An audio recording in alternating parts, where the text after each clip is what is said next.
You are listening to the podcast of the Mathias Corvinus Collegium, the largest talent management institute in Hungary. If you want to know more about our mission, please look up our English website at mcc.hu/en or check out our Facebook, Instagram, and Twitter channels. For interesting articles and analysis of our professors, external contributors, and students, look up our knowledge base at corvinus.hu/en. Welcome everybody. This is the newest episode of the DiploMaci Podcast. My name is Attila Norbert Ferencz. I am the student of MCC's International Relations School. And I have the pleasure to have with me Dr. Calum Nicholson, the director of the MCC's Climate Policy Institute. This is actually the third time he's a guest for our podcast. Calum, thank you very much for being with us. It's great to be back. Thank you. And following our previous discussions, our topic today is climate change and media. And to start our discussion, we should define how climate change is presented in the media. Well, if we read several articles from well-known international media companies, for example, the Washington Post, the CNN, the BBC, the New York Times, what kind of image do we get? Well, it's an interesting mixed bag, I think, because it really depends on what the media is reporting on. The problem is there is, of course, the science of climate change, but there's also how the science is interpreted. It's there are questions around what our emphasis is when we look at the facts. What significance do we give them? All these questions are quite subjective in terms of what elements we choose to report on, how we choose to interpret them, and so on.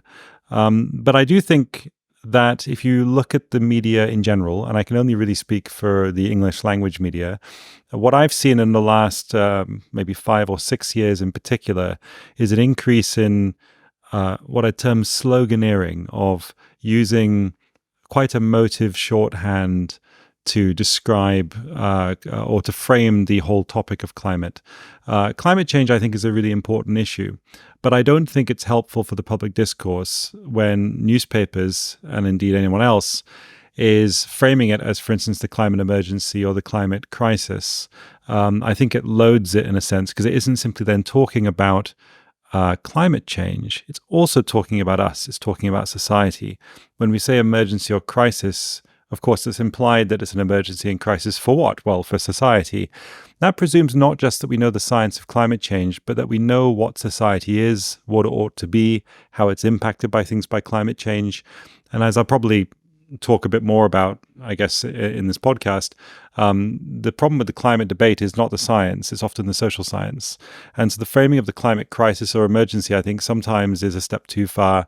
And I don't think it's helpful because it loads the whole debate so emotionally and so normatively that we get away from the important questions around rigor about what we actually are talking about. So can we, considering what you said, can we rely on these mentioned above, or are only scientific journals and papers relevant sources? Yeah, that's a great question. I mean, your question is basically, is the media reliable? And if not, or even if so, who is reliable? Yes, implicitly. Yeah, and as I said, first of all, as I've said, the media is a mixed bag. But I think also we need to think about how the media works. I mean, there's people who report the news and there's people who write opinion editorials. In both cases, it's a very tight turnaround, tight deadlines. Typically, the people who write them are generalists, opinion op-ed contributors. If they are regular columnists, are not specialists on the topic in question. They may have an interesting angle on it, though, of course. Then you get just news reporting on a paper that comes out.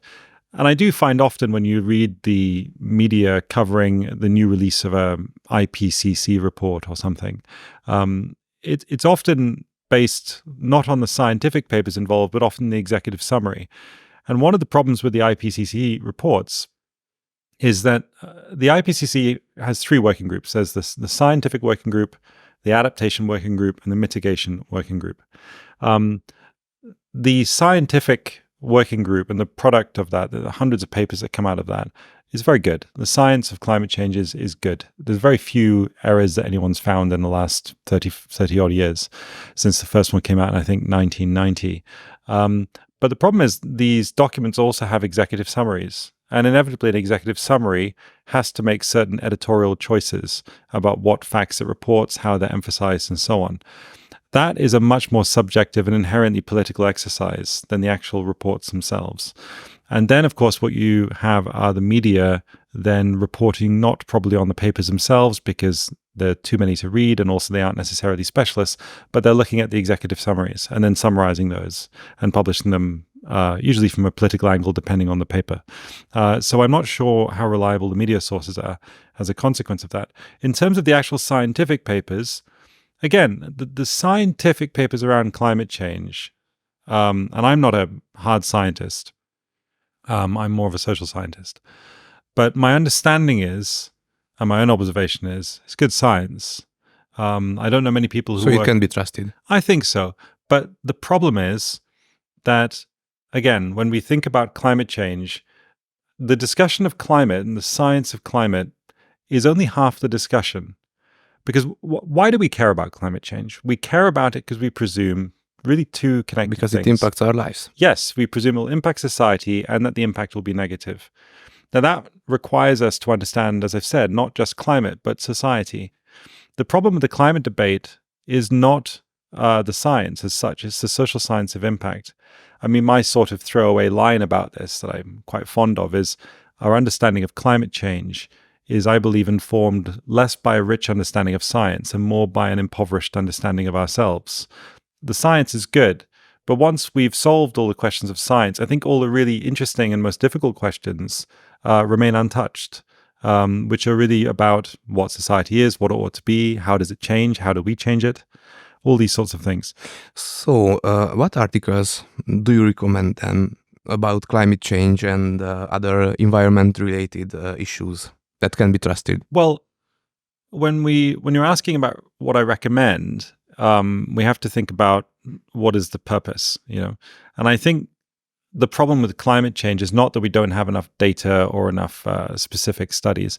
The problem is we don't have enough, I think, perspectives on it that take into account the whole picture. So, for instance, I'll give you just an analogy to this to make it maybe a bit simpler what I'm trying to say. You remember with the pandemic, with COVID? Yes. Often the discussion was about just COVID. It was about the science of COVID. It wasn't necessarily about the broader whole of society we live in. Because, of course, if we had a particular policy with COVID, like lockdown, inevitably it has a whole range of unintended consequences for not only education and people's livelihoods and all these things, but also actually medical implications because people aren't going to get cancer screenings and so on. Yes. That was a huge problem back then. And not that this anecdote is data, but I personally know more people who are impacted by not going to the doctor than people who are impacted by COVID in terms of people who've died as a consequence. Now, I'm not saying that's data, but it's anecdotally, it is a reminder to me that it's often on my mind that there were a lot of unintended consequences. The problem is we didn't have a whole perspective. And in the last year, there's been an inquiry in the UK into COVID, and people they've not been examining questions about the proportionality of lockdown policies or how we take a complete picture of things, but rather simply focused on the COVID element of it. And as a result of that, I think the inquiry is is not a solution to the problems of how COVID was handled. It's simply another example of how badly it was handled. The reason I give the COVID example is I think the same applies to climate, that I think what we often lack are perspectives that set climate change in its broadest possible context, because our lives are complex. We face many challenges every day, all of us.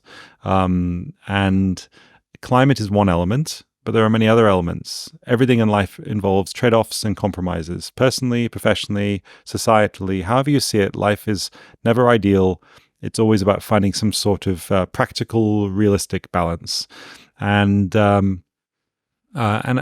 I think this is what's often lacking in the climate debate, is this type of perspective. So in the context of that, of saying we need a broader perspective, the best thing I could recommend to read would be the book by Mike Hume, who's a professor at the Department of Geography at the University of Cambridge. And Hume is Hulme. And he has a book called, I believe, Why We Disagree About Climate Change. Yes. And he's a climate scholar. He's a legitimate, Cambridge-based climate scholar. But he is really thought-provoking and I think wise and tempered in his view. And I think that book is a really good starting point. Can you mention the main findings of this book? Well, I think generally he's looking at what the sources of disagreement are when people look at climate change, the different perspectives upon it, and trying to really weigh these out and look at the logic behind them, the implications of them, and so on. So he's just trying to put things in a broader perspective and to reflect, to have a reflexive component to look at not just what the facts of climate change are, but why we disagree over them. And which again is a problem less to do with the climate and more to do with ourselves. And I think that's the perspective that's often missing. We often think when we talk about climate that it is strictly to be understood as a scientific issue. But as we've talked about, it's interesting because it's presumed to have societal consequence. So obviously, it seems obvious then we have to talk about what we mean by society. And I just don't think there is sufficient awareness that half of the discussion, and I personally, I think probably more than half the discussion, because it's the difficult part of the discussion, is not about the objective scientific facts. It's about the subjective societal values and political values we hold. How do we assess risk? What is a sacrifice worth making? For instance, I'm sure we could, again, take the COVID analogy. I'm sure we could have got rid of COVID if we'd had a zero COVID strategy and locked everyone in their houses for several years, right? But of course, China did. Yeah, but it's not practical in the long term because the economy still needs to function. People still need to earn a living, and so on and so on. It's the same with climate, because in as much as the COVID debate had the rhetoric of zero COVID, it's interesting the climate debate has the rhetoric of carbon zero or net zero. And again, you could probably achieve net zero if you basically locked everyone up for years on end. But that's not how life is. Life isn't to be understood purely quantitatively or as a quantitative problem to be reduced or solved. Life is to be lived. There is a qualitative element to our lives. And I think if we start denying that, we are denying our humanity. And that's one of the dangers with the way climate is sometimes phrased, is it's quite, it's hard to phrase it, but I'd almost say anti-human sometimes. I don't want to over-egg that, but I do think that there is a sort of technocratic mentality in how we discuss climate change, which I believe is at odds with what we know and understand about the human condition and indeed what is meaningful in our lives as human beings. So actually, if we want to sum up what you said, we can say that everything depends on balances. I think that's a good summary, actually, because, that's my perspective on most things, that I don't really believe the perfect ideal exists, whatever your politics. And I think the reality is that will never convince everyone anyway. The richness of society and life and the human condition is plurality. It's interesting with there's a big difference between the study of things and the study of people. And I don't think we talk about this enough. If you think about it, the study of things or the natural world or the physical world is a unity. The laws of chemistry and physics apply everywhere equally. Yes. But if you think about humanity, we're not a unity, we're a plurality. And that isn't a fault, it's a feature of who we are. It's not a problem, it's just who we are. It's everything that makes us who we are. It's everything that makes life meaningful to us, is that we're capable of seeing things from different perspectives. Not just you and me, like looking at things differently, but everybody. But I also mean within ourselves. I change my view on things depending. I'm British, so I change my mind depending on how many cups of tea I've had throughout the day. But again, that's not a fault; it's a feature. That's where our creativity comes from. It's how we solve problems. It's how we stop making the same mistakes.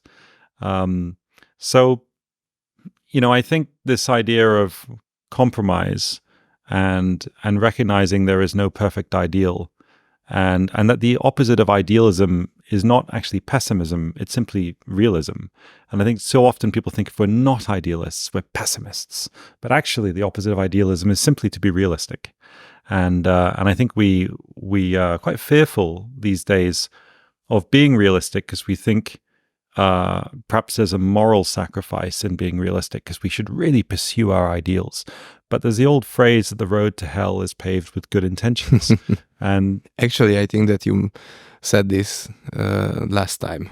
I wouldn't be surprised. I don't remember, but there tends to be a through line in the way I look at things, and it doesn't matter the topic. And so I think this notion of compromise is something that's quite central to how I see things. There's There's a great, I think I may have mentioned this in a previous podcast, but my favorite quote, I think, in the English language is from T.S. Eliot. And he wrote, the only wisdom we can hope to acquire is the wisdom of humility. Humility is endless. But if you think what humility is the ability to compromise. And the ability to compromise is humility. There is hubris in thinking that we can attain our ideals, and indeed that our ideals are best. There's a real hubris and arrogance in that. And actually to compromise, be it personally with someone else or professionally or societally, is intrinsically to take a sort of a more humble approach to things, to recognize our limits and that we're not gods, we're not omniscient, omnipotent, and we and so on. So I think this is, I'd say it's quite a central way. Well, can we find this hubris in the discourse about climate change today? Well, it's funny actually, because there is a book that was written several years ago by a Canadian scholar called Hubris. And I've read the book, and it's about climate change. And I've read the book, and he's an eloquent writer, and he makes, I think, compelling arguments looking at scientific overreach, or what philosophers of science would call scientism. That is, science not just as a guide to the facts, but a guide to our values that inform how we use and interpret the facts. It's a really interesting book. The problem is there's almost no references in it. And I actually emailed the guy once to ask him for say this is an interesting argument. What was the response? He didn't reply to me. So I That's can't. Unfortunate. So I can't recommend the book to anyone because I simply don't see his sourcing. And I'm a scholar, so I don't want to be recommending things that I can't see the chain of assertion, or the chain of citation. But it was a really interesting book. I mean, I'd kind of recommend reading it as a rhetorical exercise, but I'm not sure how supported it is. It may well be, but maybe he didn't include the references. So I do think there is hubris, though. I mean, I think it was a well-titled book because there is a hubris in how the climate is approached sometimes, because I think there's a hubris in thinking that all the questions we need to ask are scientific ones, and the only answers we need are scientific ones. And I think, as I've said, that most the real questions remain not only unanswered, but unasked when we take that view. Yes. So this was the first part of our discussion, and we will be back soon. Thank you for listening to this MCC podcast episode. For further media content, please look up our English website at mcc.hu/en, or look for us on Facebook, Instagram, and Twitter. If you want to read more by our professors, external contributors, and students, check out our knowledge base at corvinus.hu/en.